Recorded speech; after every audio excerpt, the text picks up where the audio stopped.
I was relieved and proud when my son came out as gay, but when my wife couldn't handle it and tried to kick him out, I sent her packing instead. My 16-year-old son recently came out to me and my wife. I'm 39, and she's 37.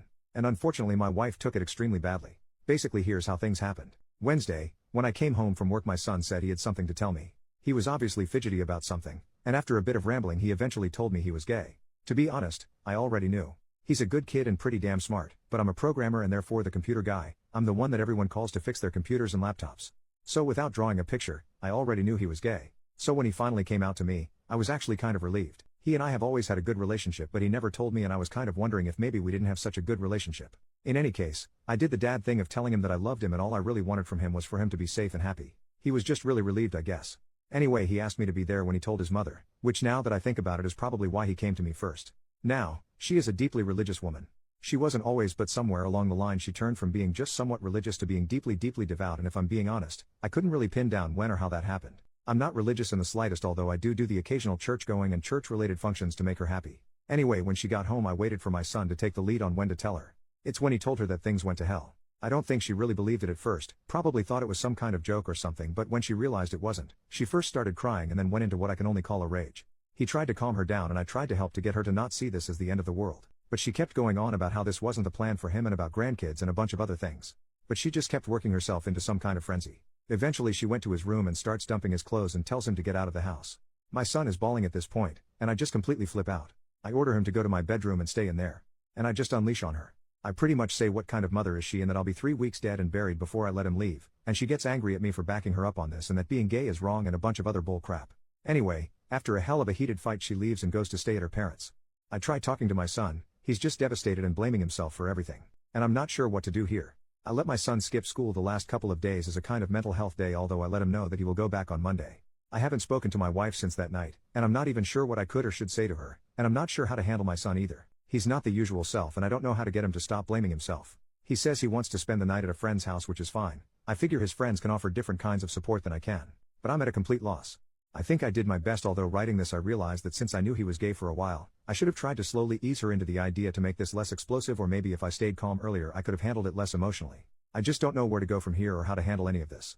Edit. Wow everyone, thank you all so much for all your support. Some people have sent me various websites that I should look at which I'm slowly making my way through. As for my son, we haven't spoken since he left last night. As for my wife, I think I'm going to be waiting on her to make some kind of overture to speak at least through the weekend, give her some time and space to get herself together. If I don't hear from her by Monday, I guess I'll call her and try to figure out where to go from here. I'm still reading through everyone's responses. Thank you all again so much for your help and support. Update. I wish I had some kind of big update but nothing really. I didn't sleep much this week and I passed out shortly after posting the original message. I did talk to my son after I woke up. He got home sometime earlier today. He seems to be holding up okay, but you guys did put the fear of him doing something rash in my mind. I'm going to talk to him again and see what I can about finding some kind of family therapist to help. As for my wife, I decided to give her some time and space, at least until Monday. If I haven't heard from her by then I'll try to contact her and depending on what she says will determine where we go. I do want to make it clear that I don't think it will come to divorce or anything like that, but if the worst were to pass, I will choose my son. If it's a choice between him and anything else, he wins. He always wins. Some people asked about our location, which is Louisiana near New Orleans, and our faith, which is Southern Baptist. There also seemed to be some confusion about the timeline regarding when my son went to his friend's house. He went last night, Friday. Everything else happened on Wednesday. He does sleep over at his friends occasionally or bring his friends here.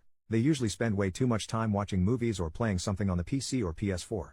Also he is 16, I'm 39 and his mother is 37. Again I want to thank you all so much for your support. I promise I'm reading all your replies and will take any advice to heart. Just thanks again for everything. Update. Hello everyone. I wasn't sure if I wanted to post this update. I'm not one of someone who really feels the need to post everything about their lives on the internet, but some of you are so kind and supportive that I don't want to leave you hanging. I guess I'll start with my son. You all really put the fear of him hurting himself into my head. So I ended up talking to him about it in what I can only describe as the most miserable conversation of my entire life. I talked to him about how much I love him, how I always want him here, and he's the most important thing in the world to me and I don't know what I would do if he were gone. Then, I gave him one of my business cards. It has my work number on it obviously, but I also wrote my cell number on it in case he doesn't have access to his phone to remember what it is, but also had the number from the Trevor Project which someone is kind of enough to tell me about, as well the number from the National Suicide Prevention Hotline. I told him please put the card in his wallet and if he ever feels like he's going to hurt himself to please call me or one of those other numbers. He took it, said thanks, and he was really trying his damnedest to reassure me that he wasn't really thinking about anything like that.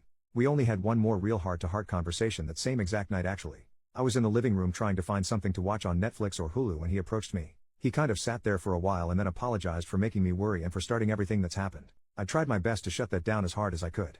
I told him he didn't have anything to apologize for, that nothing that is going on is his fault, that he was only doing what I've always told him to do, which is be honest with me, and that's what he did, and that I'm proud of him. I know I'm probably sounding like a broken record to him at this point, but I really feel like I need to hammer that home. I did bring up that I was thinking of us going to some family counseling. To be honest, I was actually expecting a lot of pushback here. That he would think I was trying to fix him or something. But nothing, he seemed okay with it. The rest of the night was really nice, just us watching TV together and just talking about nothing. The rest of the week with him I tried my best to keep things as normal as possible for him, just like how it would be otherwise. I really wanted to give him a sense of normalcy. Other than him spending a lot more time in the living room watching TV with me instead of in his bedroom, things are okay, I guess. He's still not himself, but he's more himself than he was last week. And I'm not sure if he's spending more time with me cause he wants to be sure I'm around, or he wants to reassure me, or if he just wants access to the bigger TV in the living room. A few of you did mention that I should do what I can to remind him that our house means it's his house too. So I told him to invite his friends to stay over this weekend, which they are. Actually, just dropped them all off at the movies a while ago. They are going to go watch something, then get something to eat afterwards and call me to pick them up. But yeah, I'm just trying to help him get to normal. As for my wife, things didn't go well. I did call her late on Monday after my son went to bed. I will also admit that while I do love her, I was also very upset with her. I was trying to give her time and space to process things, and I know it's not fair to get more angry with someone that you are purposely giving space to be less angry, but I was not happy that I was the one that had to do the reaching out first. But I tried put that aside and wanted to know where her head was at. I knew there were going to be things we needed if we were going to find a way to get past this. So I kind of made a list of them in my head. The first is we all needed to go to family counseling, and I had to be the one that choose who the counselor was. Next was that she had to find some way to get past the gay thing, whether it be therapy or prayer or whatever, I don't care, but she needed to find a way to just deal with it. And third, she needed to find a way to make it up to him, and again, I don't care how. I feel like this was a reasonable list. Anything else would be up for discussion, but I was going to die on those hills. And when we talked Monday, she agreed he needed counseling, however she felt we should go to one sponsored by the church.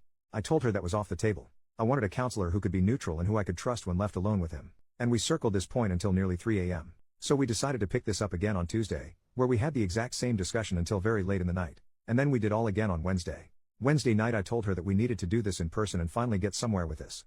So Thursday morning, I told my son I was going to be very late coming home, left him some money to order a pizza, and told him that he and his friends could start their weekend shenanigans a day early if they liked. And then after work on Thursday, I went over to her folks and we tried to have this talk again. And we got nowhere with it. I just refused to go to someone I can't trust. So sometime later, I don't know, I guess I let go. I just gave up. I broke. I just couldn't freaking do it anymore. I just couldn't keep circling that freaking wagon anymore. I know you shouldn't make life-altering decisions when you've only had maybe 8 hours of sleep spread over about 9 days and none of it in intervals greater than 20 goddamn minutes. But I was just done. I just couldn't do it anymore. I tried. I really did. I really wanted to make it work. We were together since college and I do love her, but I just can't do it. I can't create a situation where my son could be hurt, especially now. I have to be there for him. Someone has to be. So I said it's probably for the best that we stay apart, and I would bring her the rest of her things over this weekend, and I left.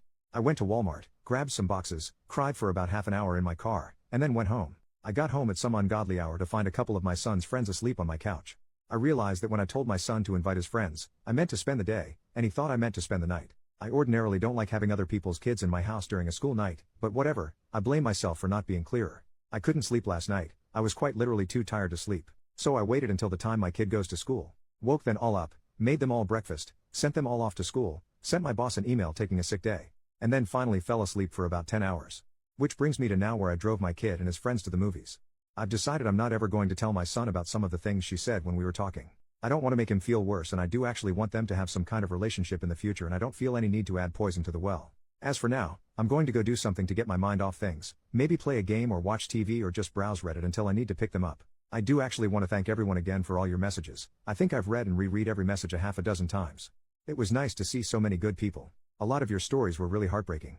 I'm really sorry you had to go through that. I wish you had someone in your corner. Everyone deserves someone in their corner. As one internet stranger to another, you are all really strong people. Edit to add. As for the people asking about getting a divorce, actually that's where it is going.